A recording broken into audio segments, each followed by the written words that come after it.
Visavadar medical સાધન સેવા કેન્દ્રને મેડિકલ સાધનોની મળેલ સેવા. વિસાવદર મેડિકલ સાધન સેવા કેન્દ્રને દર્દી નારાયણની સેવા માટે મેડિકલ સાધનોનું દાન મળેલ. વાત કરવામાં આવે તો વિસાવદરમાં 2013થી ચાલતી મેડિકલ સાધન સેવા કેન્દ્રમાં ચાલતી સેવા જેમ કે અંતિમ કીટ, વોકર, દર્દી માટે હાઇડ્રોલિક પલંગ, ડેડ બોડી રાખવા માટે પેટી જેવી અનેક સેવા કાર્યો સાથે જોડાયેલ મેડિકલ સાધન સેવા કેન્દ્રને કાલાવડના દિવંગત આત્મા સ્વર્ગસ્વ વિઠ્ઠલભાઈ લોકડિયાની ઉત્તરક્રિયા નિમિત્તે મેડિકલ સાધનોની સેવા આપી સરાહનીય કાર્ય કરાયું.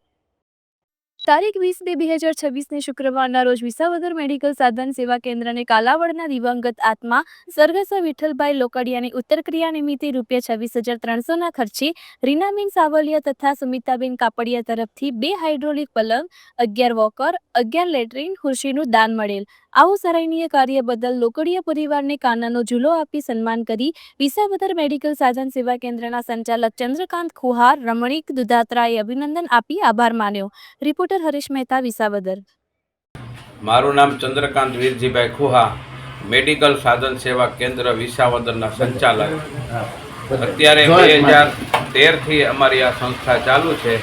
મેડિકલ સાધન સેવા કેન્દ્ર, એમાં ડેડ બોડીની પેટી અમે રાખીએ છીએ, શમશાનની કીટ હોય છે, ખાટલા હોય છે, હાઇડ્રોલિક પલંગ, પછી ખુરશી છે લેટ્રિનની, વોકર છે, બગલ ઘોડી છે, લેટ્રિન ટબ છે, યુરિન પોટ છે, વ્હીલચેર છે.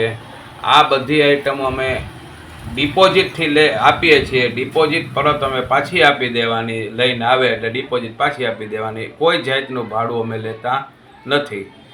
અને ગઈકાલે કાલાવડ મુકામે વિઠ્ઠલભાઈને ઉત્તરક્રિયાના દિવસે, વિઠ્ઠલભાઈ ગુજરી ગયા ને ઉત્તરક્રિયાના દિવસે એ લોકોએ આપણને 11 વોકર, 11 ખુરશી અને 2 હાઇડ્રોલિક પલંગ આપેલા. એમાં આ સેવાકીય પ્રવૃત્તિને બિરદાવ્યા અને અમે સામે એ લોકોને સન્માનિત કર્યા, કાનુડાનો ઝૂલો આપીને બધાને, એના વાલીઓને બધાને સન્માનિત કર્યા. આ આપણી જે સેવા છે એમાં કોઈ જાતની ફી લઈને સેવા કરી છે કે નિઃશુલ્ક ચાલે છે? આ અમે ડિપોઝિટ લઈએ છીએ, ફી બીજી કોઈ નથી લેતા, પણ ડિપોઝિટ લઈએ છીએ. પણ ડિપોઝિટ એ અમે પરત આપી દઈએ છીએ. અને કોઈ જાતનો અમે એની અંદર એમય નથી કહેતા કે આમાં તમે 1 રૂપિયો નાખો. સ્વૈચ્છિક જે નાખે એ સ્વીકારે છે એ પેટીમાં. બાકી અમે કોઈ જાતનો